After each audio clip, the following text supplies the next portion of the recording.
Fast news. నేను Gracie Achari. నేను హిమబిందు. సముద్రంలో గల్లంతైన 7 మత్స్యకారుల్లో ప్రాణాలతో బయటపడిన బోట్ డ్రైవర్ కారె చిన్నాను వైఎస్ఆర్సీపీ అధినేత వైఎస్ జగన్ ఫోన్లో పరామర్శించారు. విశాఖలోని ఒక ఆసుపత్రిలో చికిత్స పొందుతున్న చిన్నాతో మాట్లాడిన వైఎస్ జగన్ జరిగిన ప్రమాదంపై వివరాలు అడిగి తెలుసుకున్నారు. దాదాపు 50 లక్షల విలువైన పడవ సముద్రంలో మునిగిపోయిందని, ఎలాగైనా ఆదుకోవాలని మత్స్యకారుడు చిన్న వైఎస్ జగన్ను వేడుకున్నారు. దీనిపై స్పందించిన వైఎస్ జగన్ ఈ విషయమై ప్రభుత్వంపై ఒత్తిడి తెస్తామని, న్యాయం జరిగేలా చూస్తామని భరోసా ఇచ్చారు. అవసరమైతే తాను కూడా స్వయంగా విశాఖ వస్తానని వైఎస్ జగన్ మత్స్యకారుడు చిన్నాకు ధైర్యం చెప్పారు. సముద్రంలో బోటు గల్లంతైన మత్స్యకారులకు చెందిన కుటుంబ సభ్యులు విశాఖ కలెక్టర్ను కలిశారు. తమ గోడు వెళ్లబోసుకున్నారు. ఒక్కో కుటుంబానికి 25 లక్షలతో పాటు ఇల్లు, ఉద్యోగం, పరిహారం కింద ఇవ్వాలని విజ్ఞప్తి చేశారు. ఇక ప్రభుత్వ తీరుపైన మత్స్యకారులు ఆగ్రహం వ్యక్తం చేస్తున్నారు. చంద్రబాబు తమను మొదటి నుంచి చిన్న చూపు చూస్తున్నారని ఆవేదన వ్యక్తం చేశారు. ఇప్పటికైనా ప్రభుత్వం స్పందించకపోతే ఉద్యమిస్తారని హెచ్చరించారు. చంద్రబాబు నాయుడు కూటమి ప్రభుత్వం మనిషికి విలువ కట్టలేని పరిస్థితిలో చంద్రబాబు నాయుడు ఉన్నాడనేది మా యొక్క ఇది. అంటే మత్స్యకారుల్ని చాలా నీచంగా చూస్తున్నాడు. మత్స్యకారులు భరోసిస్తాడు. వాళ్ళ ఇంటికి వెళ్ళి వంట వండి వాళ్ళ దగ్గర కూర్చొని తిని, అంటే ఇవన్నీ కూడా దీనికోసం చేస్తున్నాడంటే ప్రచారం కోసం చేస్తున్నాడు. కానీ మత్స్యకారుల కుటుంబాలను ఆదుకునే పరిస్థితిలో ఈరోజు చంద్రబాబు నాయుడు కుటుంబం లేదు. అత్యంత ఘోరంగా ఈరోజు ప్రవర్తిస్తున్నాడు. 5 రోజులైంది. 5 రోజులు బట్టి కూడా ఎటువంటిది చూపించలేని ఒక బాడీని కూడా తీసుకురాలేకపోయారంటే ఈ ప్రభుత్వం ఎంత విఫలం చెందింది అనేది అర్థం చేసుకోవాలి ఖచ్చితంగా. మత్స్యకారుల గల్లంతు ఘటనలో ప్రభుత్వ ఘోర వైఫల్యం బట్టబయలైంది. ఈ నెల 4 మధ్యాహ్నం 3:30 గంటలకు బోటు ప్రమాదానికి గురికాగా రాత్రి 7 గంటల వరకు చూసి ఆ తర్వాత అధికారులకు సమాచారం ఇచ్చారు కుటుంబ సభ్యులు. 4న రాత్రి 7 గంటల తర్వాత సమాచారం వచ్చిందని ఆర్డీఓ చెప్పగా 5న ఉదయం 5 గంటలకు సమాచారం వచ్చినట్టు 3 మెన్ కమిటీ రిపోర్టులో తెలిపారు. తప్పును కప్పిపుచ్చుకునే క్రమంలో ప్రభుత్వం అడ్డంగా దొరికిపోయింది. ప్రభుత్వ తీరుపై మత్స్యకారులు మండిపడుతున్నారు.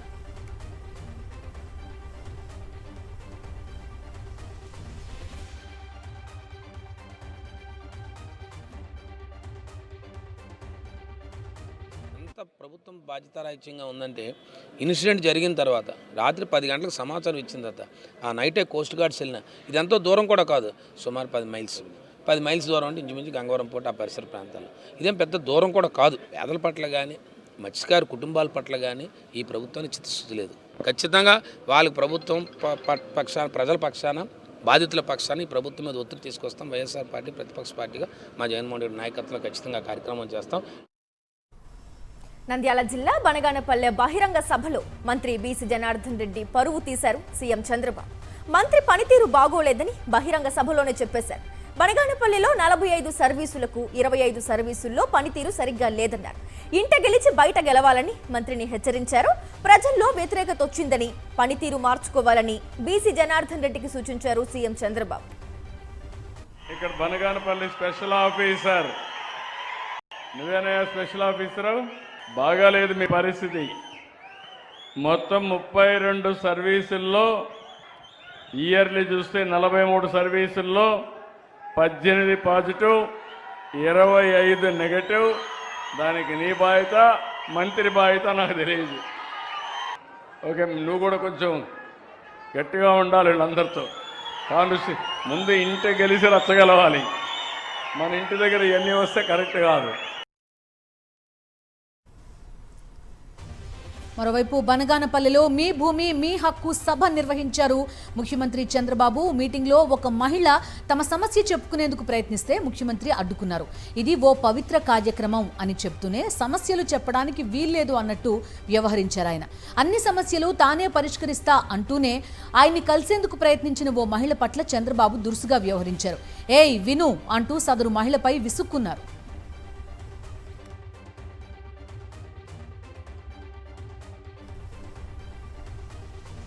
తన పాలనా వైఫల్యాలను కప్పిపుచ్చుకోవడానికి చంద్రబాబు వైఎస్ఆర్సీపీని విలన్ గా చూపించేందుకు కుట్ర చేస్తున్నారని మాజీ మంత్రి కన్నబాబు మండిపడ్డారు. వైఎస్ జగన్ ను దూషించడానికి చంద్రబాబు దిగజారి వ్యవహరిస్తున్నాడని ఆగ్రహం వ్యక్తం చేశారు కన్నబాబు. ఆయన కలుసుకోవడం, హత్తుకోవడం, తల్లి తనయుడికి ముద్దు పెట్టడం ఇవన్నీ మనం చూసాం, ప్రత్యక్ష ప్రసారాల్లోనే చూసాం. కానీ ఆయన ఏం మాట్లాడుతూ ఉన్నాడంటే అసలు భయంకరంగా తల్లిని గౌరవించలేని వ్యక్తి, తండ్రిని ఓట్ల కోసం పూజలు చేస్తున్నాడు.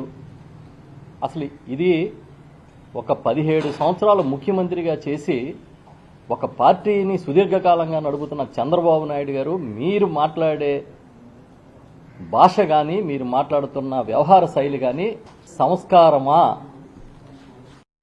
శ్రీ సత్యసాయి జిల్లా రాప్తాడులో మాజీ ఎమ్మెల్యే తోపుదుర్తి ప్రకాష్ రెడ్డిని టార్గెట్ చేసిన టీడీపీ ఆయన ఇంటి వద్ద ఆందోళనకు పిలుపునిచ్చింది. టీడీపీకి కౌంటర్గా కార్యకర్తల సమావేశం ఏర్పాటు చేశారు తోపుదుర్తి ప్రకాష్ రెడ్డి. టీడీపీ నేతల దౌర్జన్యాలను ఎదుర్కొనేందుకు వైఎస్ఆర్సీపీ నేతలు సిద్ధమయ్యారు. ఇందులో భాగంగా తోపుదుర్తికి సంఘీభావంగా వస్తున్న నేతల్ని పోలీసులు ఎక్కడికక్కడ అడ్డుకున్నారు. పెనుగొండలో మాజీ మంత్రి ఉష శ్రీచరణ్ ను అడ్డుకుని అరెస్ట్ చేశారు పోలీసులు. హిందూపురం వైఎస్ఆర్సీపీ ఇన్ఛార్జ్ దీపికను కూడా హౌస్ అరెస్ట్ చేశారు. పోలీసుల తీరుపై వైఎస్ఆర్సీపీ నేతలు తీవ్ర ఆగ్రహం వ్యక్తం చేశారు.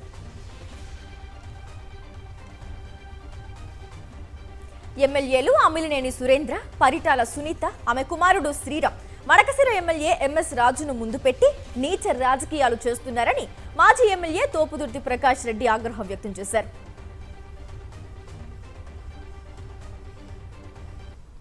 మొన్న సింగనమల మండలం బండమీదపల్లి దగ్గర హత్యాయత్నం చేయడం జరిగింది. కక్ష సాధింపు చర్యలకు తోపుదుర్తి కుటుంబము పూర్తిగా ఇబ్బంది పడడం జరిగింది గత 45 రోజులుగా. ఈ సమస్య రాప్తాడు నియోజకవర్గానికి అయితే ఎంఎస్ రాజు పరిటాల శ్రీరామ్తో కలిసి వీళ్ళు ప్రెస్ మీట్ పెట్టడం జరిగింది. తక్కువ చేసి మాట్లాడడము, త్వర మాట్లాడడము ఇటువంటివన్నీ కూడా జరిగినాయి. మీరు వసూలు చేసే కార్యక్రమాలకు పాల్పడుతూ దౌర్జన్యాలు, దోపిడీలు, హత్యలు, మానభంగాలు చేస్తూ మీ పరువు పోగొట్టుకుని నన్ను పలచన చేసే దానికి కులాలను ఉపయోగించుకోవద్దండి. పరిటాల కుటుంబం ఈరోజు ఎంఎస్ రాజును వాడుకుంది. ఎంఎస్ రాజు దీనివల్ల నష్టపోయినాడు. హైదరాబాద్లో మేధావుల సదస్సులో పాల్గొన్న కేంద్ర మంత్రి జేపీ నడ్డా కాంగ్రెస్ ప్రభుత్వంపై తీవ్ర విమర్శలు చేశారు. సీఎం రేవంత్ లెక్కల్లో బాగా వీక్ అని సెటైర్లు వేశారు. కేంద్రం ఏం ఇవ్వలేదంటున్నారని, 42% ట్యాక్స్ డివాల్యూషన్ ఇచ్చామని చెప్పారు. కాంగ్రెస్ వాళ్ళకి దోచుకోవడానికి ఇవ్వకపోతే ఏమీ ఇవ్వనట్టేనా అని ఎద్దేవా చేశారు జేపీ నడ్డా.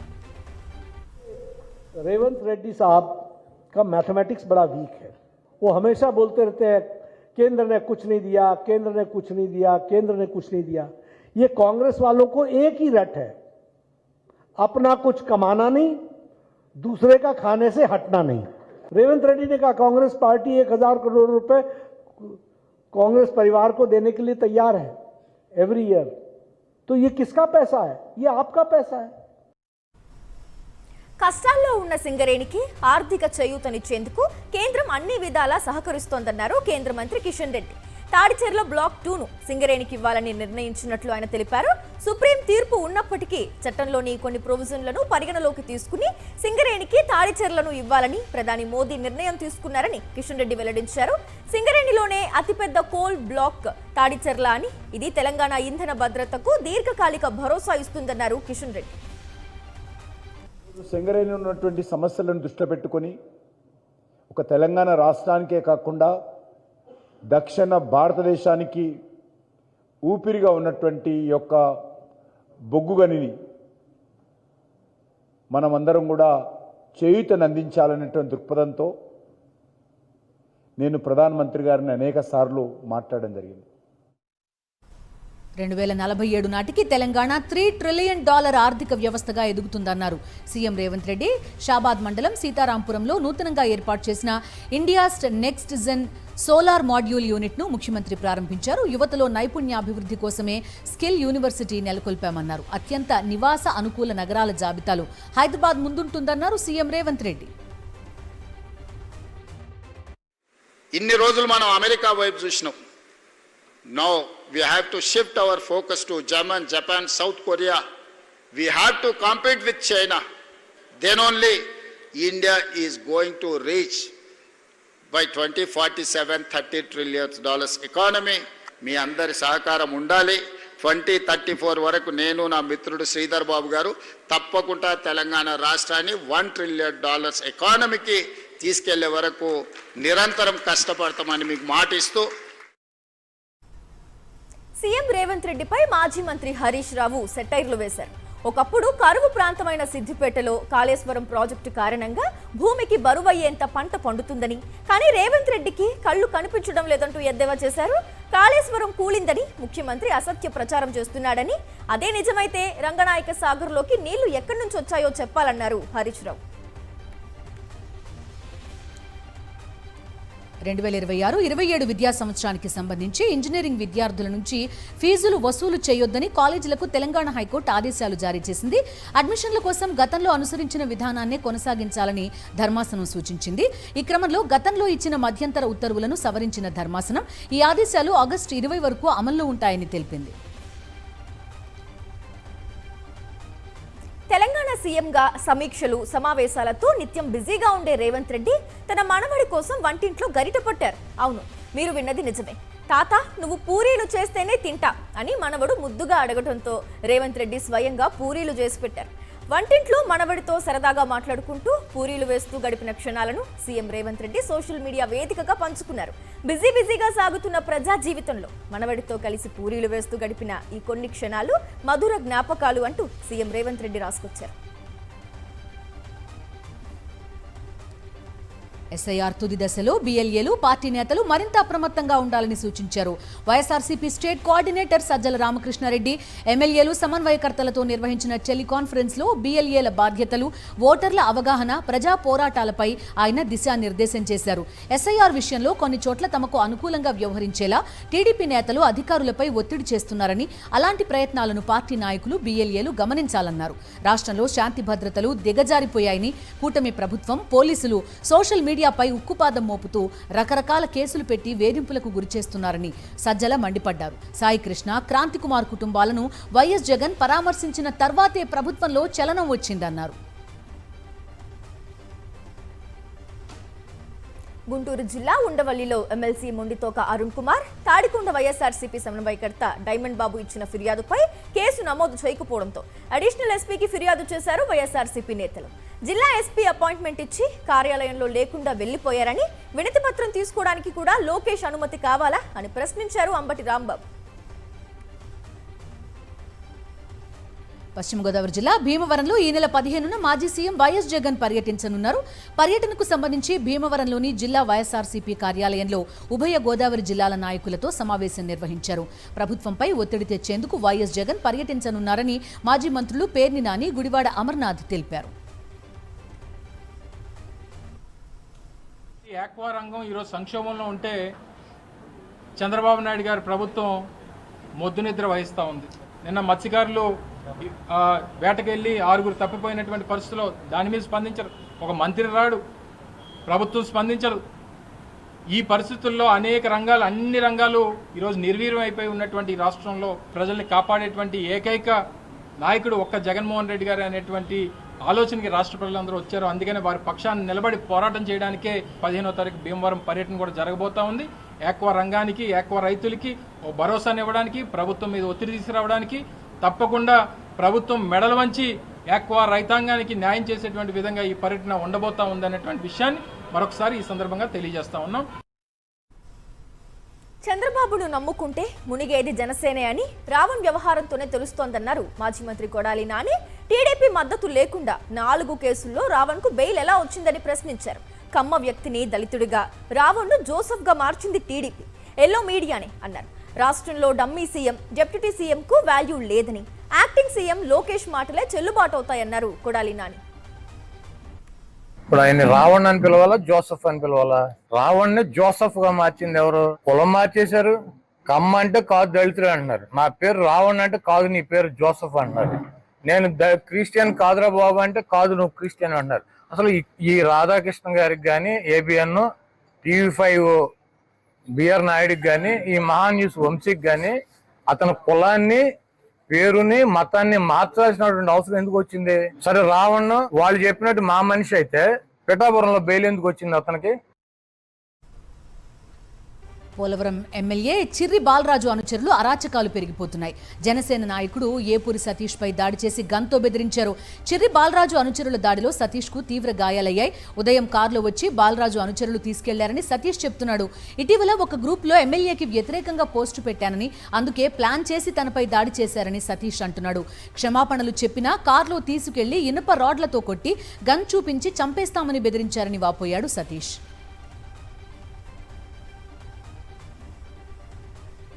కేంద్ర మంత్రి బండి సంజయ్ కుమారుడు భగీరథ్కు ఊరట లభించింది. పోక్సో కేసులో అతడికి తెలంగాణ హైకోర్టు బెయిల్ మంజూరు చేసింది. షరతులతో కూడిన బెయిల్ ఇచ్చిన ఉన్నత న్యాయస్థానం దర్యాప్తునకు సహకరించాలని బండి భగీరథ్ను ఆదేశించింది. హైదరాబాద్లోని పేట్ బషీరాబాద్ పిఎస్లో అతడిపై పోక్సో కేసు నమోదైంది. మే 16న పోలీసులు అతడిని అరెస్టు చేసి రిమాండ్కు తరలించారు. సిఐ నాగరాజు సిట్ విచారణకు బ్రేక్ పడింది. సిఐ నాగరాజు కస్టడీ అంశంపై సుప్రీంకోర్టును ఆశ్రయించింది సిట్. కృష్ణలంక పోలీస్ స్టేషన్లో ఒక్కరోజు మాత్రమే విచారణ జరపాలని, మిగతా 7 రోజులు రాజమండ్రి సెంట్రల్ జైల్లో విచారించాలని ఆదేశించింది హైకోర్టు. హైకోర్టు నిబంధనలను సవాల్ చేస్తూ సుప్రీంకోర్టుకు వెళ్లిన సిట్ పూర్తి వాస్తవాలు తెలియాలంటే రూల్స్ సడలించాలని కోరింది.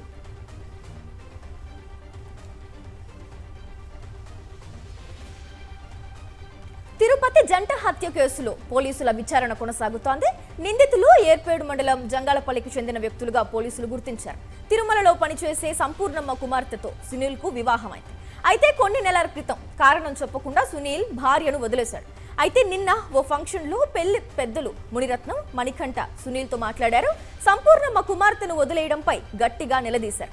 ఇంతలోనే స్పాట్ కు చేరుకున్న సునీల్ తమ్ముడు, అక్క, బంధువులు మొత్తం 4గురితో కలిసి మునిరత్నం, మణికంఠపై కత్తులతో దాడి చేశారు. ఈ దాడిలో మునిరత్నం అక్కడికక్కడే మృతి చెందగా ఆసుపత్రికి తరలిస్తూ ఉండగానే మార్గ మధ్యలోనే మణికంఠ ప్రాణాలు వదిలాడు. సునీల్ తో పాటు మరో 2ని అరెస్ట్ చేశారు పోలీసులు. హైదరాబాద్ కూకట్పల్లిలో ఫుడ్ సేఫ్టీ అధికారులు తనిఖీలు చేశారు. Siddiqui kebab centre, the wine dine kitchen and బార్లో సోదాలు జరిపారు. నాన్ వెజ్ ఆహార పదార్థాల్ని రోజుల తరబడి నిల్వ ఉంచినట్టుగా తేలింది. కిచెన్లో బొద్దింకలు, ఎలుకల సంచారం ఉన్నట్టుగా కూడా గుర్తించారు. ఫ్రిడ్జ్ లోపల తుప్పు పట్టి ఉండడం, గడువు ముగిసిన ఆహార పదార్థాలు వాడుతున్నట్టుగా ఫుడ్ సేఫ్టీ అధికారుల తనిఖీల్లో బయటపడింది.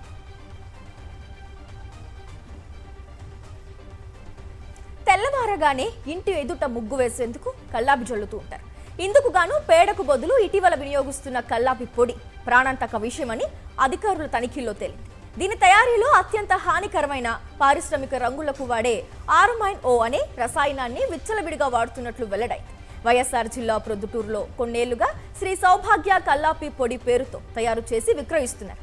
అయితే 1.5 కాలంలో జిల్లా వ్యాప్తంగా ఈ పొడి కలిపిన నీళ్లు తాగి 19 మంది ఆత్మహత్య చేసుకున్నారు. ఇంతమంది మరణాలకు కారణమైన ఈ పొడిలో ఏముందో తెలుసుకోవడానికి ఎస్పీ నచికేత్ విశ్వనాథ్ ఇటీవల తనిఖీలు చేయించగా ప్రమాదకరమైన ఆర్మైన్-O ఉన్నట్లు బయటపడింది.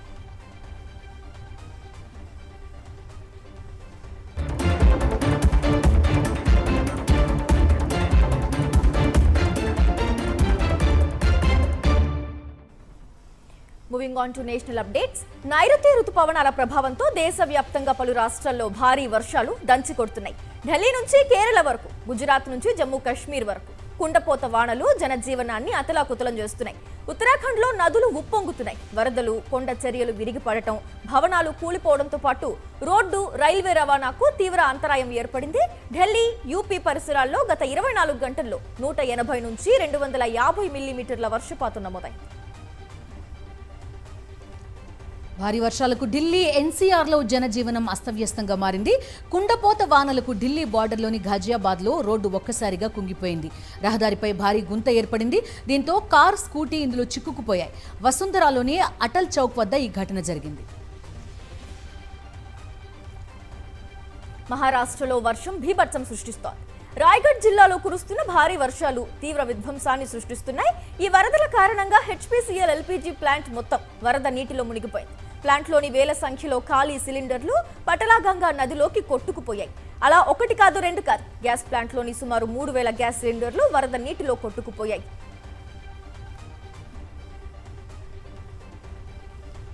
మరోవైపు కేరళ వాయనాడ్లో కొండ చర్యలు విరిగిపడిన చోట సహాయక చర్యలు 3వ రోజు కొనసాగాయి.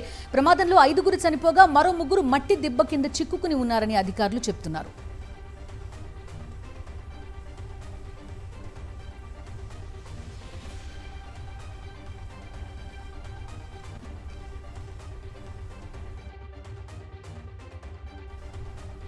తమిళనాడు ముఖ్యమంత్రి విజయ్ తొలిసారి ఆకస్మిక తనిఖీ చేపట్టారు.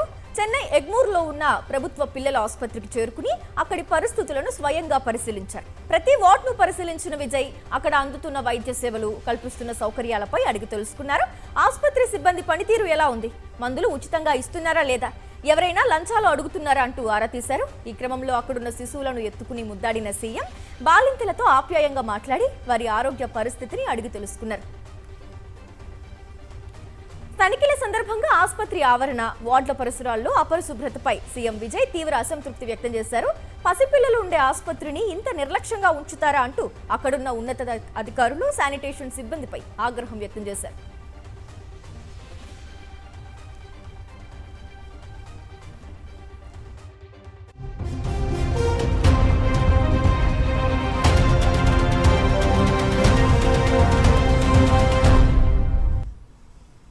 అంతర్జాతీయ వార్తలు చూద్దాం. ఇరాన్ మాజీ supreme leader Ayatollah Ali Khamenei అంత్యక్రియలు ముగిశాయి. భారీ భద్రత మధ్య వేల మంది సమక్షంలో ఆయన అంతిమ యాత్ర నిర్వహించారు. మషాద్లోని ఇమాం రెజాలో ఖమేనీ అంతిమ సంస్కారాలు పూర్తి చేశారు. ఖమేనీ పార్థివ దేహానికి చివరి నివాళులు అర్పించేందుకు పెద్ద సంఖ్యలో ప్రజలు తరలివచ్చారు. ఖమేనీ అంత్యక్రియలు ఇరాన్లోని ప్రధాన సంతాప కార్యక్రమాల్లో ఒకటిగా నిలిచాయి. అంతిమ యాత్ర సందర్భంగా భారీ జన సందోహం కనిపించింది. అధికారిక లాంఛనాలతో నిర్వహించిన ఈ కార్యక్రమంలో ఇరాన్ ప్రజలు ఖమేనీకి ఘన నివాళులు అర్పించారు. అమెరికా, ఇరాన్ మళ్లీ దాడులతో దిగడంతో పశ్చిమాసియాలో మరోసారి యుద్ధ మేఘాలు కమ్ముకున్నాయి. టెహ్రాన్లోని 90కి పైగా లక్ష్యాలపై వైమానిక దాడులతో విరుచుకుపడిన అగ్రరాజ్యం చాబహార్ పోర్టు పైన భారీగా దాడులు చేసింది. ఒక దశలో పోర్ట్ సిటీలో విద్యుత్ సరఫరా కూడా నిలిచిపోయింది. అమెరికా, ఇరాన్ కాల్పుల విరమణ తరువాత తొలిసారి ఈ పోర్టుపై దాడి జరిగింది. భారత్, ఆస్ట్రేలియా మధ్య ఇంధన భద్రతకు సంబంధించి కీలక ఒప్పందం కుదిరింది. ఆస్ట్రేలియా నుంచి శాంతియుత అవసరాల కోసం భారత్కు యురేనియం ఎగుమతులకు లైన్ క్లియర్ అయింది. మెల్బోర్న్లో జరిగిన వార్షిక ద్వైపాక్షిక శిఖరాగ్ర సమావేశం తర్వాత ప్రధాని నరేంద్ర మోదీ, ఆస్ట్రేలియా ప్రధాని యాంటనీ అల్బనీస్ సంయుక్తంగా ఈ విషయాన్ని ప్రకటించారు.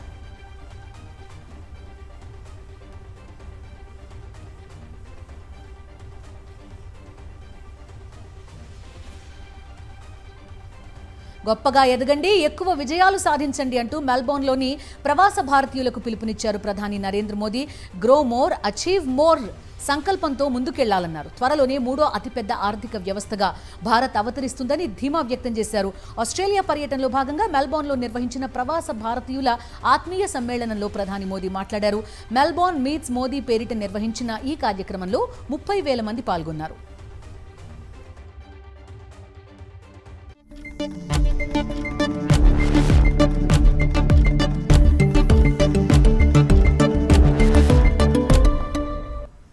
బిజినెస్ అప్డేట్స్ చూద్దాం.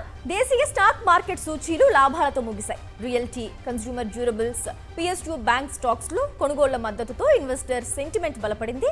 ఫలితంగా BSE సెన్సెక్స్ 238 పాయింట్ల లాభంతో 76,741 వద్ద స్థిరపడింది. NSE నిఫ్టీ 80 పాయింట్లు పెరిగి 23,962 వద్ద ముగిసింది. వరుసగా 3 రోజులుగా తగ్గుతూ వచ్చిన బంగారం ధర ఇవాళ ఒక్కరోజే 2 సార్లు పెరిగింది. ఉదయం 10 గంటల సమయంలో స్వల్పంగా పెరిగిన బంగారం ధర సాయంత్రం 3 గంటల తరువాత మరోసారి పెరిగింది. మొత్తంగా ఇవాళ ఒక్కరోజే 1,310 రూపాయల వరకు పెరుగుదల నమోదైంది. హైదరాబాద్ బులియన్ మార్కెట్లో 24 క్యారెట్ల బంగారం 10 గ్రాముల ధర 1,310 రూపాయల మేర పెరిగి 1,44,440 రూపాయలకు చేరింది. అలాగే 22 క్యారెట్ల బంగారం 10 గ్రాముల ధర 1,200 మేర పెరిగి 1,32,400 రూపాయల వద్ద స్థిరపడింది.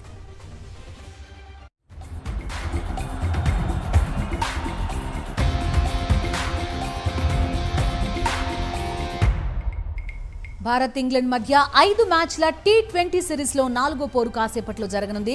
బ్రిస్టల్లోని కౌంటీ గ్రౌండ్ వేదికగా జరిగే ఈ మ్యాచ్ భారత కాలమానం ప్రకారం రాత్రి 10 గంటలకు ప్రారంభం కానుంది. సిరీస్లో నిలవాలంటే టీమిండియాకు ఈ మ్యాచ్లో విజయం తప్పనిసరి కాగా ఈ మ్యాచ్ గెలిచి సిరీస్ని సొంతం చేసుకోవాలని ఇంగ్లాండ్ పట్టుదలతో ఉంది. దీంతో ఇరు జట్ల మధ్య హోరాహోరీ పోరు ఖాయంగా కనిపిస్తోంది. ఇవి సూపర్ ఫాస్ట్ న్యూస్ డీటెయిల్స్. మరిన్ని అప్డేట్స్ కోసం ఛానల్ను సబ్స్క్రైబ్ చేయండి. నోటిఫికేషన్స్ కోసం బెల్ ఐకాన్ పై క్లిక్ చేయండి.